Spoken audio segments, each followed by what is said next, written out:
아들아, 사람에게 가장 큰 상처는 빈 지갑이다.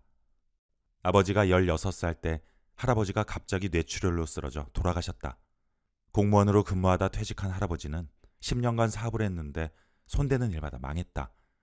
할아버지가 돌아가시고 나서 남은 건 빚뿐이었다. 집이 망한 후 아버지는 뼈저리게 가난을 겪었다. 고등학교 공과금을 내지 못해 서무과 복도에서 몽둥이로 맞은 서러움은 지금도 잊을 수 없다. 나중에 보란듯이 성공해야겠다고 다짐했다. 독서실 바닥에서 새우잠을 자며 공부했다. 그 후 직장인으로 14년을, 사업가로 22년을 살았다. 성취의 기쁨도 있었지만 질곡의 아픔도 있었다. 내 자식들에게 가난만은 대물림할 수 없다는 생각으로 쉼없이 달려왔다.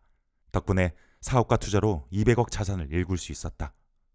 이제 아버지는 회사 일선에서 물러나 배당 소득을 받고 좋아하는 글을 쓰며 인생 2막을 보내고 있다.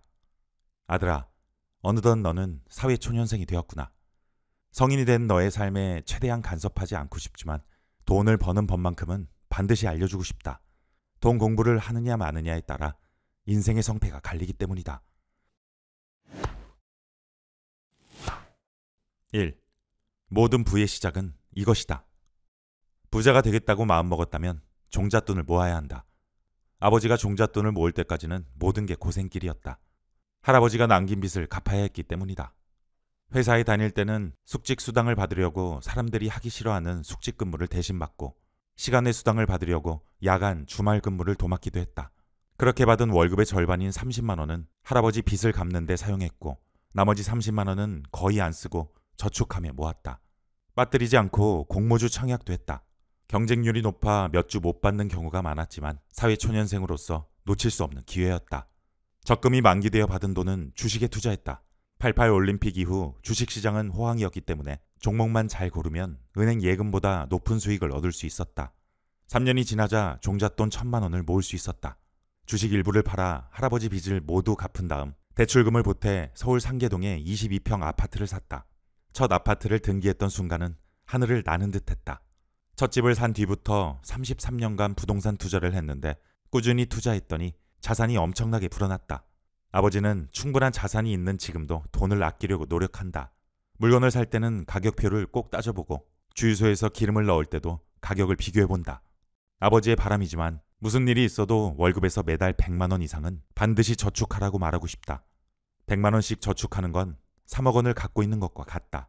3억 원을 정기 예금에 넣어 4%의 이자를 받는다고 치면 연수익은 1,015만 2천 원이기 때문이다. 아끼고 아껴 종잣돈을 만들길 바란다. 힘들게 만든 종잣돈이 훗날 너를 위해 돈을 벌어다 줄 날이 올 것이다. 2. 자산 중 20%는 이것을 확보해라. 투자에는 원금 손실 위험이 항상 존재한다. 특히 주식, 채권, 집합투자증권은 원금을 잃을 위험이 크다. 아버지도 주식 투자 실패로 큰 돈을 잃은 적이 있다. 그때부터는 안정적인 투자를 하려고 노력했다. 우리나라 4대 시중은행의 투자 컨설턴트들은 한결같이 최소 20%의 자산을 현금성 자산으로 확보하라고 권한다. 현금성 자산은 현금과 은행 예금, 금 등이다. 현금으로 쉽게 바꿀 수 있기 때문에 예기치 않은 위기가 닥쳤을 때 심리적 안정감을 준다. 아버지는 금, 달러, 원화의 순으로 안전자산을 보유할 것을 추천한다. 아버지가 생각하는 가장 안전한 자산은 금이다. 큰 부자들은 금 투자를 선호한다.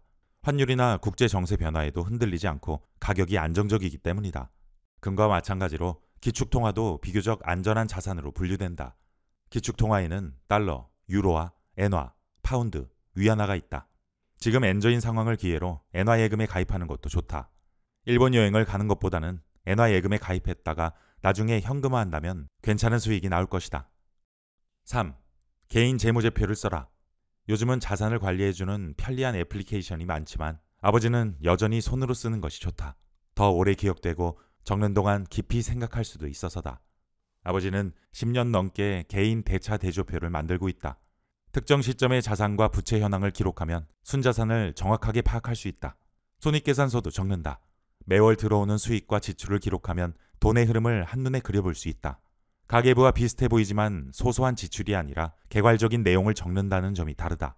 복잡한 양식이 아니어도 한 페이지로 정리할 수 있으면 된다. 개인 재무제표를 쓰는 것이 습관이 되면 재정 상황을 객관적으로 볼 수 있다. 그러면 돈을 절약하고 자금을 운용하기도 편해진다. 사랑하는 아들아, 돈은 유일한 해답은 아니지만 차이를 만들어낸다.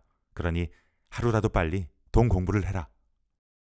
200억 부자 아빠가 아들에게만 알려주는 재테크의 비밀. 부자 아빠의 돈 공부. 이 콘텐츠가 도움이 되었다면 구독과 좋아요를 눌러주세요.